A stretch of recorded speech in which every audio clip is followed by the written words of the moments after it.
நல்லா தெரிஞ்சுக்கோங்க. அருமையான ஒரு திருமூலருடைய திருமந்திரம்.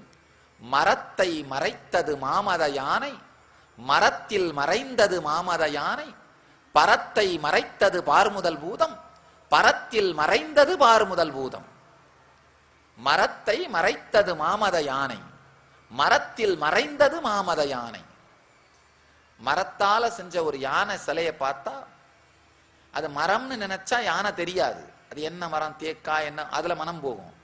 யானைன்னு நினைச்சா அந்த வினாடி அது மரம்னு தெரியாது.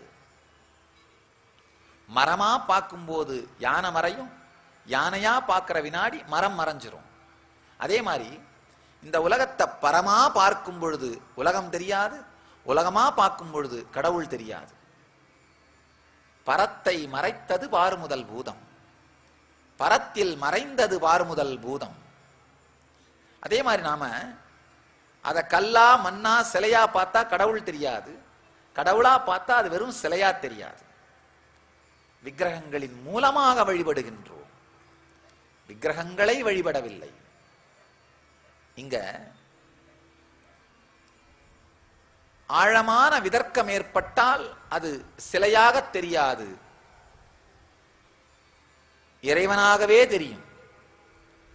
குதர்க்கம் இருந்தால் நிச்சயமாக அது இறைவனாக தெரியாது, வெறும் கருங்கல்லாகவும் சிலையாகவும் தான் தெரியும். அதனாலதான் நம்முடைய பெரிய ஆலயங்கள் எல்லாம் பார்த்தீங்கன்னா செதுக்காத சாதாரண அரைகுறையாக இருக்கின்ற சிற்பங்கள் தான் வழிபடப்படும். பெரிய பெரிய ஆலயங்கள் எல்லாம் பார்த்தீங்கன்னா அந்த ஆலயங்களை அவ்வளவு அழகு கலை நுணுக்கத்தோடு செதுக்கி இருப்பார்கள். பூரி ஜெகநாதர் ஆலயம் உள்ள இருக்கிற மூர்த்தி விக்கிரகம் பார்த்தீங்கன்னா எந்த விதமான வேலைப்பாடும் இல்லாமல் வைக்கப்பட்டு இருக்கும். காரணம், விதர்க்கம் இருக்கின்ற மனிதர்கள் மட்டும்தான் உள்ள வந்து இறை சொரூபத்தை தரிசிக்க வேண்டும் என்கின்ற காரணத்திற்காகவே கலை நயத்தோடு கூட செய்து வைக்காமல் நம்முடைய மூர்த்திகளை அப்படியே விட்டார்கள் நம்முடைய முன்னோர்கள்.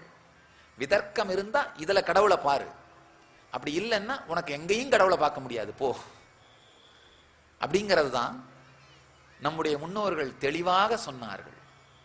தெளிவாக அந்த சத்தியத்தை இது போன்ற விக்கிரகங்களை வைத்ததன் மூலமாக நமக்கு உணர்த்தினார்கள். விதர்க்கம் இருக்குமானால் எம்பெருமான் சொல்லுகின்ற இந்த சத்தியம் ஆழ்ந்து புரியும். வருவனவும் சென்றனவும் இருப்பனவும் வருவனவும் எல்லா உயிர்களையும் நான் அறிவேன், ஆனால் என்னை யாரும் அறியார். அப்படின்னா என்ன அர்த்தம்னா, அவர் இருக்கிற அந்த உயர்ந்த உணர்வு நிலையினாலே தரையில நின்று தரைய தெருவை பார்த்தோம்னா இந்த பக்கம் 20 கார், இந்த பக்கம் 20 கார் தெரியும். உயரமான கட்டடத்துல இருந்து பார்த்தா இந்த வர 100 கார், இந்த பக்கம் வர 100 கார் தெரியும். ஒரு ஞானி உயரமான கட்டடத்துல இருக்காரு, உயர்ந்த உணர்வுல இருக்காரு. அதனால சென்றனவும் வருவனவும் இருப்பனவும் தெரியும். ஆனா அவர் உயர்ந்த நிலையிலே இருப்பதனாலே சாதாரண தரையில் இருக்கின்ற மனிதர்களுக்கு அவருடைய நிலை புரியாது. நாமும் அந்த நிலைக்கு உயர்ந்தால் மட்டும்தான் அவர் நிலை நமக்குள் புரியும். நான் எப்பவுமே சொல்றது உண்டு, பல பேர் என்கிட்ட கேட்கறது உண்டு, சாமி நான் உங்களுக்கு என்ன ஏதாவது சேவை பண்ணணும்னு நினைக்கிறேன், எந்த சேவை பெரிய சேவை சொல்லுங்க நான் செய்யறேன். நான் சொல்றேன், அப்பா நான் இருக்கிற ஞான நிலையை நீயும் அடை, அதுதான் எனக்கு நீ செய்யற மிகப்பெரிய சேவை.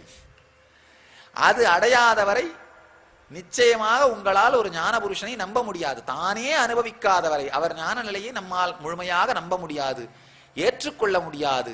அதை நம்மால் உணரவோ அவருக்கு எந்த விதமான சேவையையும் செய்யவோ முடியாது. எப்போ அவருடைய உணர்வை நாம் உணர்கிறோமோ அப்ப மட்டும்தான் அவருக்கு தேவையான சரியான சேவையை நாம் செய்வோம், செய்து முடிப்போம். அதனால ஒரு ஞானிக்கு செய்கின்ற மிகப்பெரிய நன்மை என்னன்னா, சேவை என்னன்னா, அவருடைய உணர்வை புரிந்து கொண்டு நீங்களும் அவருடைய உணர்வை அடைவது. ஆழமான விதர்க்கத்தோடு உள்வாங்கிக் கொள்ளுங்கள்.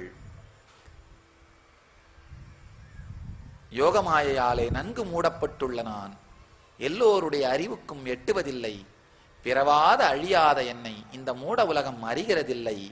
அர்ஜுனா, சென்றனவும் இருப்பனவும் வருவனவும் ஆகிய உயிர்களையெல்லாம் நான் அறிவேன், ஆனால் என்னை யாரும் அறியார் என்கின்ற பரம்பொருளின் பகவானின் சத்தியம் ஆழமான சத்தியம்.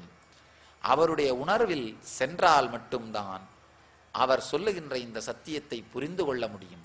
அவருடைய உணர்வுக்கு செல்லாதவரை இந்த சத்தியங்கள் அகங்காரத்தினாலே சொல்லப்படுகின்ற வார்த்தையைப் போலவே தெரியும். அதனால அந்த உணர்விற்குள் கரைந்து இந்த சத்தியங்களை உங்களுக்குள்ளும் அனுபவமாக மாற்றிக்கொண்டு ஜீவன் முக்த தன்மையில் நிறையுங்கள். இந்த சத்தியங்கள் மூலமாக நீங்கள் எல்லோரும் ஜீவன் முக்த தன்மையில் நிறைந்து ஜீவன் முக்தர்களாக வாழ்ந்து நித்யானந்தத்தில் நிறைந்து நித்யானந்தத்தில் மலர்ந்து நித்யானந்தமாகிட ஆசீர்வதிக்கின்றோம்.